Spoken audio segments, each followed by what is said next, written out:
कई बार कोर्ट के जो फैसले आते हैं ख़ासतौर से मुसलमानों के शरई मामलात को लेकर, हालांकि कई दफ़ा ये देखने में आता है कि अगर हिजाब का मामला होता है, 4 शादियों का मामला होता है, तो इस तरह के मामले बड़े लंबे खींचते हैं। अभी सुप्रीम कोर्ट में हिजाब को लेकर कई दिनों तक लगातार हियरिंग हुई, मामला पेंडिंग में पड़ा हुआ है, अभी तक कोई फैसला नहीं सुनाया गया।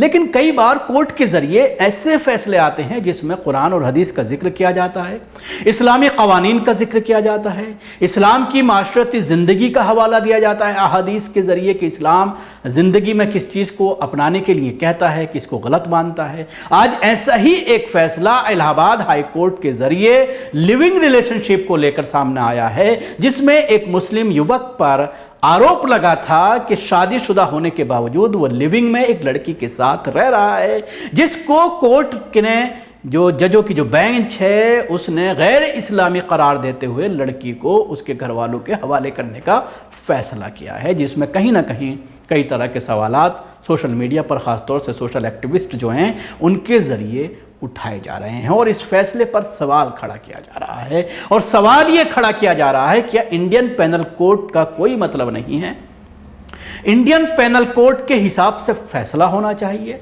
आप ये फैसला मुस्लिम पर्सनल लॉ बोर्ड के हिसाब से क्यों कर रहे हैं, इसको लेकर के सवालात किए हैं। हालांकि कोर्ट के फैसले पर आपत्ति नहीं है, मुसलमानों को कोई आपत्ति नहीं है, क्योंकि वो गैर शरई मामला है। पत्नी के होते हुए किसी गैर महिला के बिना शादी के साथ रहना यह इस्लाम में जायज़ नहीं है। इसका लगातार इस्लाम विरोध करता रहा है और उलमा इकराम इस मामले को लेकर जब इसको लेकर के क़वानीन बन रहे थे उसको लेकर सवाल खड़े किए जा रहे थे। आपने देखा है अभी उत्तराखंड में जो बिल पास किया गया है, यकसा सिविल कोड, समान आचार संहिता, उसमें आपने देखा है कि लिविंग को कानूनी करार दिया गया और जो बच्चा उससे पैदा होगा उसको भी कानूनी हक दिया जाएगा, जिसकी मुखालफत मुसलमानों ने की थी। आइए अब मैं आपको इस पूरे मामले के बारे में बताता हूं। इलाहाबाद हाई कोर्ट ने एक मामले की सुनवाई के दौरान कहा कि लिव इन पार्टनर को उसके माता पिता के पास भेजने का आदेश दिया और कहा कि ये गैर कानूनी, गैर शरई है। इस्लाम में जायज़ नहीं है कि शादीशुदा मर्द जो है वो किसी गैर लड़की के साथ बिना शादी के रहे। इलाहाबाद हाई कोर्ट ने हाल ही में एक फैसले में कहा है कि इस्लाम को मानने वाला कोई व्यक्ति लिव इन रिलेशनशिप के अधिकार का दावा नहीं कर सकता, खासकर जब उसका जीवन साथी जीवित हो। बार एंड बेंच के अनुसार न्यायमूर्ति अताउर रहमान मसूदी और न्यायमूर्ति अजय कुमार श्रीवास्तव की बेंच ने कहा है कि जब किसी नागरिक के वैवाहिक स्थिति की व्यवस्था पर्सनल लॉ और संवैधानिक अधिकारों के तहत की जाती है तब धार्मिक रीति रिवाज को भी महत्व दिया जाना चाहिए। कोर्ट ने कहा है कि रीति रिवाज और प्रथाएं संविधान द्वारा मान्यता प्राप्त कानून जिन्हें विधानसभा की तरफ से बनाया गया है, दोनों के स्रोत सम्मान रहे हैं। कपल ने दायर की थी याचिका जिसमें हाईकोर्ट ने कहा है कि अनुच्छेद 21 के तहत संवैधानिक संरक्षण लिव इन रिलेशनशिप के अधिकार को मान्यता नहीं देगा। कोर्ट ने एक व्यक्ति के खिलाफ अपहरण के मामले को रद्द करने और हिंदू मुस्लिम कपल के रिश्ते में हस्तक्षेप न करने का निर्देश देने की मांग वाली याचिका पर सुनवाई करते हुए ये टिप्पणी की।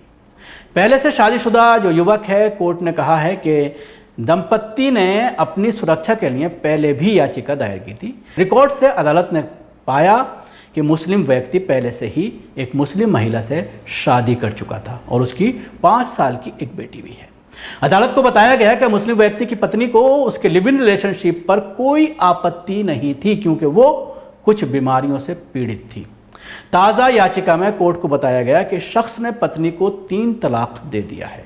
29 अप्रैल को कोर्ट ने पुलिस को मुस्लिम व्यक्ति की पत्नी को पेश करने का निर्देश दिया और उसे और उसकी लिविंग पार्टनर को भी उपस्थित रहने के लिए कहा था। एक दिन बाद न्यायालय को कुछ तथ्यों के बारे में सूचित किया गया। कोर्ट को बताया गया कि उस व्यक्ति की पत्नी उसके दावे के अनुसार उत्तर प्रदेश में नहीं बल्कि मुंबई में अपने ससुराल वालों के साथ रह रही थी। कोर्ट ने कहा कि अपहरण के मामले को रद्द करने की मांग करने वाली याचिका वास्तव में हिंदू महिला और मुस्लिम पुरुष के बीच लिव इन रिलेशनशिप को वैध बताने की मांग करती है। लिव इन पार्टनर को उसके माता पिता के पास जाने का आदेश देते हुए न्यायालय ने कहा है कि यदि 2 व्यक्ति अविवाहित हैं और बालिग हैं तो स्थिति भिन्न हो सकती है और अपने तरीके से अपना जीवन जिया जा सकता है।